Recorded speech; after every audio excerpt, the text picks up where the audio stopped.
এই বিশ্বকাপ ২০২৬ শুরু হওয়ার অন্তত দুদিন আগেই যিনি আসলে বিশ্বকাপের ফাইনালকে খেলবে এবং চ্যাম্পিয়ন কে হবে সেটা নিয়ে পুরোপুরি প্রত্যেকটা ম্যাচে যিনি প্রেডিকশন তৈরি করেছিলেন ডক্টর হাসিনুর রহমান খান, তিনি আমাদের সঙ্গে আছেন। ঢাকা বিশ্ববিদ্যালয়ের ফলিত পরিসংখ্যান ডেটা সায়েন্সের প্রফেসর, এবং তার কাছ থেকে একটু জানার চেষ্টা করি এখন পর্যন্ত সাফল্যের যে হার, সেই হারগুলো আসলে নিজের প্রেডিকশন নিজে কীভাবে বিশ্লেষণ করছেন। ডক্টর হাসিনুর রহমান খান, আমরা দেখছিলাম আসলে আপনি 10 জানুয়ারি এই প্রেডিকশনটা তৈরি করেছিলেন এবং আপনি পিন পোস্ট করেছেন আপনার ফেসবুকে। তা দুদিন পরে খেলা শুরু হলো, আমরা দেখলাম কিছু কিছু ম্যাচ স্কোর লাইন সহ মিলে গেছে এবং আপনি বলছিলেন আর্জেন্টিনার সঙ্গে ইংল্যান্ডের খেলা হবে এবং সেখান থেকে আর্জেন্টিনা ফাইনালে যাবে। স্পেন এবং আর্জেন্টিনা ফাইনাল যে খেলবে সেটাও আপনি বলেছিলেন শুরুতে, এবং স্পেন 2-1 গোলে জিতবে, এটা ছিল আপনার চূড়ান্ত ফলাফল। ওয়ার্ল্ড চ্যাম্পিয়ন হচ্ছে স্পেন, যদিও আপনি আর্জেন্টিনার সাপোর্টার। আমাকে একটু বলবেন আসলে এখন পর্যন্ত স্ট্র্যাটেজি কতটা ঠিক হলো, কোন কোন অংশটা হয়নি, মেলেনি, এবং না মেলানোর কারণে আসলে আপনার হিসেব নিকেশে কোনো গরমিল হয়েছে কিনা, অভিজ্ঞতা জায়গাটা একটু বলবেন ছোট করে। জি, ধন্যবাদ রাকিব। আসলে এই এর আগে যে স্টেজগুলো রয়েছে, রাউন্ড অফ 32, রাউন্ড অফ 16 অথবা কোয়ার্টার ফাইনাল, সেগুলো তো অনেকটাই মিলেছে। 70, 80, 75% এভাবে মিলেছে। সর্বশেষের কথাটা যেটা বলি, যে সেমিফাইনাল যেটা বলেছিলাম আমি, এখানে 4টি দল, তার মধ্যে 3টি দল হুবহু মিলেছে এবং এখানে একটা ব্র্যাকেট মিলেছে যেটা স্পেন এবং ফ্রান্সের ব্র্যাকেট। অন্যদিকে আমার ছিল আর্জেন্টিনা, তার সাথে ব্রাজিল ছিল। ব্রাজিল আপনি জানেন নিশ্চয়ই আগেই রাউন্ড অফ 16 চলে গিয়েছে। তো সেখানে ইংল্যান্ড এসেছে। তো আর এর আগে যদি আপনি বলুন, তাহলে এর আগে যে কোয়ার্টার ফাইনালে ছিল সেটা 8টা ম্যাচ ছিল, সেখান থেকে 6টা, মানে 8টা টিমের ছিল, সেখান থেকে 6টা টিম হুবহু মিলেছে। তার আগের যদি বলি 16টার ক্ষেত্রে 11টা মিলেছে। তো এরকম পরিসংখ্যান ছিল। সবচেয়ে মজার ব্যাপার হলো যে আমি যে দুটো দলকে বলেছি, ভেবেছি আমার প্রেডিকশন অনুযায়ী যে এই বিশ্বকাপের ফাইনালে উঠবে, সেই দুটো দলই উঠেছে। আচ্ছা, এখানে কিছু কিছু বিষয় সম্বন্ধে কি স্টাডি করার সুযোগ হয়েছিল? যেমন কেপ ভার্দে সম্বন্ধে অনেকে আসলে ওই তথ্যগুলো জানে না, ডোমিনিকান রিপাবলিক তাদের সম্বন্ধে অনেকে জানে না, আইভরি কোস্ট নিয়েও খুব বেশি স্টাডি হয়তো অনেকে করেননি। নতুন নতুন যে দলগুলো দীর্ঘদিন এসেছে কিংবা প্রথমবারের মতন যারা এসেছে, তাদের ব্যাপারে আসলে আপনি কিভাবে প্রেডিকশন করেছিলেন? রাকিব, দেখেন, আমি যখন এই প্রেডিকশন গুলো করি তখন কিন্তু কিছু বিষয় কিন্তু সামনে নিয়ে এসছে। তখন অনেকগুলো ফ্যাক্টর, আপনি জানেন এই ফুটবল খেলার সাথে অনেকগুলো ফ্যাক্টর যুক্ত থাকে। প্রথমত র্যাঙ্কিংটা একটা ব্যাপার, আমরা যেটা ফিফা র্যাঙ্কিং বলি বা এএলও র্যাঙ্কিং, এবং ওই দলগুলোর সাম্প্রতিক পারফরমেন্সটা কেমন, আবার তারা অতীতে এই ধরেন গত 2-3 বছরে কেমন জিতেছে, কেমন পারফর্ম করেছে বিভিন্ন দলের সাথে টেস্ট করে, হেড টু হেড পারফর্ম গুলো কেমন ছিল, তারপরে তাদের স্কোয়াডটা কেমন, অর্থাৎ যে দলটা নামাচ্ছে বা যেটা বেঞ্চে রয়েছে তাদের গভীরতাটা কেমন স্কোয়াডে, সেই ব্যাপারগুলো রয়েছে। এরপরেও ইনজুরি সাসপেনশনের ব্যাপার রয়েছে, দামি দামি প্লেয়ার, বিখ্যাত প্লেয়ার রয়েছে কিনা বা কি প্লেয়ার রয়েছে কিনা, সেই ব্যাপারটা। কোচ খুব ইম্পর্টেন্ট ভূমিকা পালন করে, কোচের কৌশল বা গুরুত্ব, কতটা এক্সপিরিয়েন্সড, কোন ধরনের কোচ কোন টিমে রয়েছে, সেই ব্যাপারটা রয়েছে। আর দলের ফরমেশনের ব্যাপারটা রয়েছে। এছাড়াও দলের একটা ফুটবল টিমের মেইনলি 3টা ভাগ থাকে, আমরা জানি, ডিফেন্সিভ, মিডফিল্ড আর অ্যাটাকিং। ফলে এই যে 3টা ভাগের বিভিন্ন জায়গায় কোন দল কতটা এগিয়ে, এই বিষয়গুলো, এর বাইরেও আরো অনেক বিষয় রয়েছে। আপনি যেমন একটু আগে বলেন, আরেকটা আমরা বলি পরিসংখ্যানের ভাষায় র্যান্ডমনেস, অর্থাৎ ধরেন ভিআর এর ফেভার কার্ড যাচ্ছে, বা আমাদের যে রেফারি রয়েছে, বা ইনজুর্ড হচ্ছে কোনো প্লেয়ার, অথবা রেড কার্ড পাচ্ছে অথবা ইয়েলো কার্ড বেশি পাচ্ছে। এই ব্যাপারটা তো আগে থেকে পরিসংখ্যানে সেভাবে ট্রেস করা যায় না, তবে একটা ধারণা করা যায় যে সামগ্রিকভাবে এক ধরনের এই ধরনের ঘটনা ঘটতে পারে। কিন্তু আপনি যে উদাহরণটা দিলেন কেপ ভার্দে, এটা কিন্তু আগে থেকে ট্রেস করার কোনো উপায় নেই। যে কোনো মডেলই বলুন না কেন, পরিসংখ্যান বলুন বা মেশিন লার্নিং বা আর্টিফিশিয়াল ইন্টেলিজেন্স, যে কোনো মডেল বলুন না কেন, সেগুলো কিন্তু আপনার আগে থেকে ট্রেস করতে পারবে না বা এই বিষয়গুলোকে মডেল নিয়ে আসতে পারবে। একদম একদম। আমার সঙ্গে সিনিয়র সাংবাদিক মাসুদ কামাল আছেন, আমি নিশ্চিত তার হয়তো কিছু জানতে চাওয়ার থাকতে পারে, আপনি জানতে পারেন। জি না, আমি আসলে ওনার যে প্রেডিকশন, আমি একটু কৌতূহলী এই কারণে, মানে আগাম কিছু বলা সম্ভব এই ধারণাতেই আমি কখনো বিশ্বাস করি না, কখনোই বিশ্বাস করি না। কিন্তু উনি প্রেডিকশন করছেন এবং মিলে যাচ্ছে, তা আমি মানে ওনার দিকে একটু বিস্ময়ের সঙ্গে তাকাচ্ছি।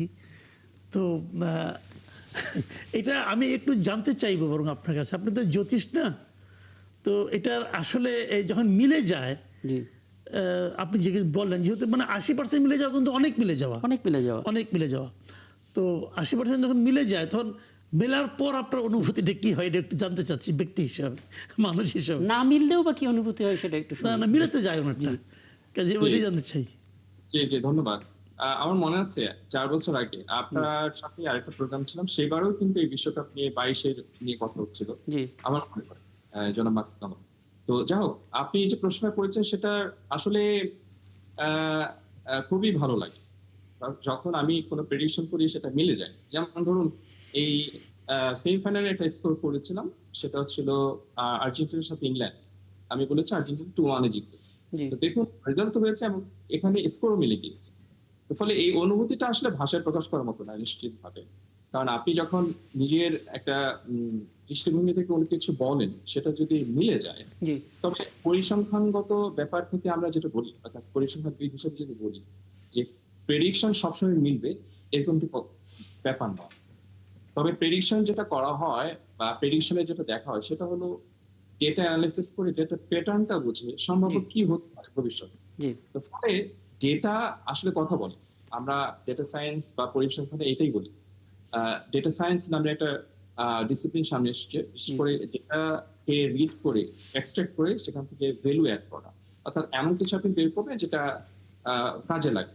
অর্থাৎ তো এই যে অ্যানালাইসিস, বিভিন্ন ধরনের অ্যানালাইসিস করে এখানে একটা প্রেডিকশন পাওয়ার মানে হলো যে আসলে আমার ডেটা বলছে যে এটা হতে পারে, তার সম্ভাবনা একটা চিত্র দেওয়া। এখন যখন সম্ভাবনাটা খুব বেশি বেশি বাস্তবেও মিলে যায়, তখন ওই প্রেডিকশনটা সামনে চলে আসে বা প্রেডিকশনটা সঠিক হয়। ব্যাপারটা আসলে তাই। একদম। জনাব মাসুদ কামাল, একটা বিষয় আমি একটু বুঝি। আপনার শেষ প্রেডিকশনটা কিন্তু শুনতে চাচ্ছিলাম যে তৃতীয় স্থানে নির্ধারণে খেলায় কি হবে জি এবং ফাইনালে কি হবে। জি, এটা প্রথমে ফাইনালেরটা বলি। আমার যে প্রেডিকশন ছিল 10ই জুন এবছরের, জি সেটা 104টা ম্যাচের প্রেডিকশন, প্রত্যেকটা ধরে ধরে আমি প্রেডিকশন দিয়েছিলাম। তো বিভিন্ন স্টেজে গিয়ে গিয়ে ফাইনালে আসবে কে সেটা বলেছি। তো আমি তখনই বলেছি ফাইনালে আসবে আর্জেন্টিনা এবং France, sorry Spain. Spain. Argentina এবং স্পেন, এবং চ্যাম্পিয়ন হবে স্পেন। এবং আর্জেন্টিনাকে 2-1 গোলে হারিয়ে দিয়ে আহ, স্পেন চ্যাম্পিয়ন হবে। আর তৃতীয় নির্ধারণী যে ম্যাচটা রয়েছে সেখানে আমার আগে হিসেবে সেটা হওয়ার কথা ছিল ফ্রান্স এবং ব্রাজিলে, যেহেতু ব্রাজিল চলে গেছে এই জায়গায় ইংল্যান্ড শিখে। তো এখনো এটার ব্যাপারে আমি বলিনি, বাট এটা নতুন করে রিভাইজ করে দিব। বাট আমার একটা প্রেডিকশন আছে, সেটা হলো 3-2 গোলে ফ্রান্স জিতবে। অর্থাৎ খেলাটা খুব জমবে এবং এখানে গোল হবে। আমার ধারণা ফ্রান্স 3 গোলে এবং ইংল্যান্ড 2 গোল দিবে, অর্থাৎ ফ্রান্স জিতবে এই খেলা। দেখা আর যাক। গোল্ডেন বুট কে পাবে? মেসি। গোল্ডেন বুটের ব্যাপারটা হলো কি, সেখানে আম, আপনি যদি এর আগে বলি গোল্ডেন বল রয়েছে, গোল্ডেন বল পাওয়ার সম্ভাবনা প্রায় 99% হলো মেসি। কিন্তু গোল্ডেন বুট পাওয়ার সম্ভাবনা এই ক্ষেত্রে 50-50, মেসি এবং এমবাপে। তবে আমি এমবাপেকে একটু এগিয়ে রাখবো, বিকজ এই যে থার্ড ম্যাচটা এমবাপে আমার ধারণা খেলবে, যদিও এটা খুব মর্যাদার লড়াই না থার্ড জি পজিশনটা, কিন্তু এমবাপে খেলবে এবং তার ব্যক্তিগত ওই পারফরমেন্সটা ধরে রেখে, এবং সে চাইবে স্কোরটাকে বাড়িয়ে নিতে। আপনি জানেন এখন মেসি এবং এমবাপের গোলের সংখ্যা 8, কিন্তু অ্যাসিস্টের দিক থেকে তারা মেসি একটু এগিয়ে আছে। তো ফলে এমবাপে চাইবে একটা অ্যাসিস্ট করতে আর একটা গোল করতে। আমার ধারণা এমবাপে করে এটাকে এগিয়ে নিবে, এমন ভাবে মেসি এটাকে নাও ধরতে পারে। সম্ভাবনা বেশি এমবাপে, আমি মনে করছি। জনাব মাসুদ কামাল, আপনার কাছে কয়েকটা তথ্য জানাই। আমরা দেখলাম জার্মানির গণিতবিদ যারা আছেন তাদের ভিতরে একজন প্রেডিকশন করেছিলেন সম্মিলিতভাবে তারা যেটা করেন, ফ্রান্স এবার চ্যাম্পিয়ন হবে। এরপর আমরা দেখতে পেলাম কানাডা ভিত্তিক একটা গবেষণা সংস্থান, তারা বলল ইংল্যান্ড এবার চ্যাম্পিয়ন হবে। বিভিন্ন গণকদের কথা আমরা শুনি, আফ্রিকান গণক, তারা বলছিল ফ্রান্স চ্যাম্পিয়ন হবে। এবং বাংলাদেশে প্রফেসর হাসিনুর রহমান খান, তিনি শুরুতে বলছিলেন স্পেন চ্যাম্পিয়ন হবে। তার মানে এই দৌড়ে চিন্তা করতে গেলে টিকে আছেন কেবল হাসিনুর রহমান খান। এবং আক্ষেপের ব্যাপার হচ্ছে আমাদের দেশের আগেও এরকম গবেষণা হয়েছেন, হাসিনুর রহমান খান করেছেন 2022 সালের ওয়ার্ল্ড কাপে। আমার মনে আছে আপনিও আলোচনায় ছিলেন তখন। সেখানে ম্যাচ শুরু হওয়ার আগে, ওয়ার্ল্ড কাপ শুরুর আগে তিনি বলেছিলেন আর্জেন্টিনা এবং ফ্রান্স ফাইনাল খেলবে, ব্যাপারটা ট্রাইব্রেকার পর্যন্ত যাবে এবং ফ্রান্স হারবে, আর্জেন্টিনা চ্যাম্পিয়ন হবে। এবং হুবহু আমরা সেটাই হতে দেখলাম।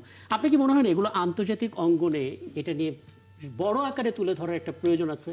না, এটা কিন্তু আলোচনা আসতে পারে, কারণ দেখেন আমি বলি আপনাকে, এর আগে আমরা দেখেছি হাতি দিয়ে ই করা হয়, অক্টোপাস গণনা করা হয়, ছিল। অক্টোপাসকে নিয়ে আসা হয়। তো অক্টোপাস, হাতি, তাদের তুলনাতে আমাদের অধ্যাপক হাসিনুর রহমান খান দেখতেও সুদর্শন। তো সমস্যা কোথায়? আমরা এটা করতেই পারতাম না। আমি এমনি ফান করলাম, প্লিজ স্যার আপনি সিরিয়াসলি নেবেন না, বাট আমার কথাটা হলো কি, খেলা তো খেলাই, এবং উনি যেটা বলছেন এটাও তো ফান আসলে, এখানে তো কোনো গ্যারান্টেড কোনো কিছু নাই। তো এই ফান্ডগুলোতে মানুষ চিন্তা করে, মানুষ ভাবে, মানুষ আলোচনা করে। তো এখন আলোচনায় যদি না আসে, এই জন্য তো ব্যক্তিগতভাবে উনি নিজেই সবচেয়ে বেশি দুঃখিত হবেন, আমরাও দুঃখিত হব, কিন্তু আলোচনা আসা উচিত। এটা আসলে মিডিয়ার কাজ। মিডিয়া এই কাজগুলো হয়তো ঠিকভাবে করতে পারেনি। করতে পারলে ভালো হতো কিনা যায় না, আমি খুশি হতাম না। আমি খুশি হতাম না এই কারণে আমি আসলে অদৃষ্টবাদে বিশ্বাস করি না, আমি একদমই করি না এগুলো। তো তারপরে ওনাটা যেহেতু মিলে যায়, উনি একটা মজা তো আছে। ম্যাথমেটিক্যাল লজিক ব্যবহার করছেন আর কি, যে এটা সম্ভব না। শুনেন ভাই, আমি তাও বলি, স্যার নিজেও আমার সঙ্গে স্বীকার করবেন, লজিক দিয়ে ভবিষ্যৎ বলা যায় না। আর হিউম্যান নেচার সম্ভবত বলা যায় না, probability। মানে এটা তো মেকানিক্যাল না আসলে, আচ্ছা। অনেক কিছু হতে পারে।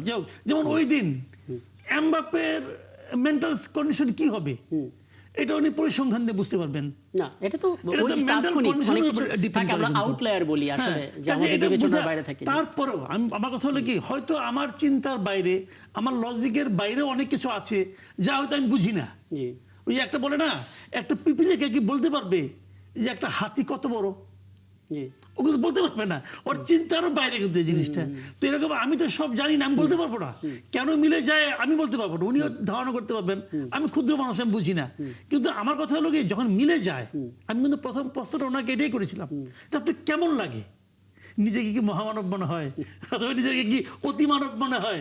কেমন লাগে? এটা মিলে যাওয়াটাই একটা ঘটনা। কিন্তু আমি মনে করি আমাদের মিডিয়া এই ব্যাপারে সতর্ক, আরো বেশি মানে উৎসাহী হওয়া উচিত।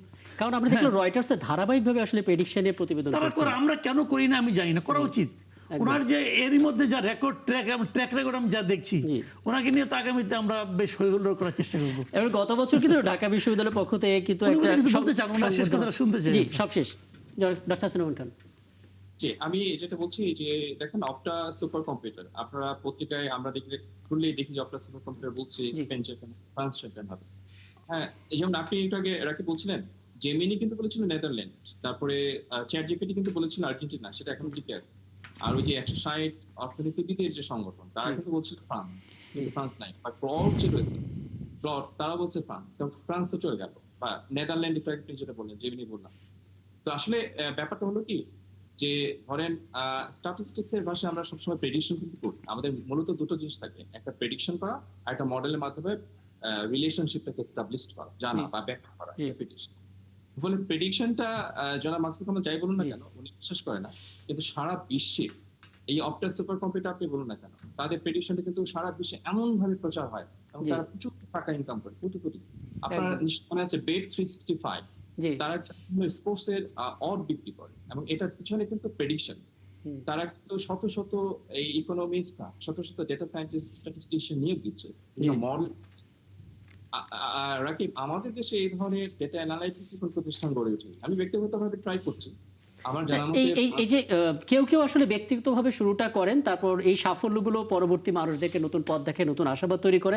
আপনার প্রতি শুভকামনা থাকলো, এবং আশা করি ফাইনালটা আপনার প্রেডিকশন মতো হবে, এবং তখন আলাপটা আবারও অ্যানালাইসিস করা যাবে। আপনাকে অগ্রিম আমন্ত্রণ জানিয়ে রাখলাম, এবং আপনাকে অনেক ধন্যবাদ মাসুদ কুমার সময়টা। ধন্যবাদ দর্শক, এই ছিল আজকের আয়োজন। আগামীকাল নতুন ইস্যু নিয়ে 71 জানালে আমরা হাজির হবো, থাকবেন আমাদের সঙ্গে।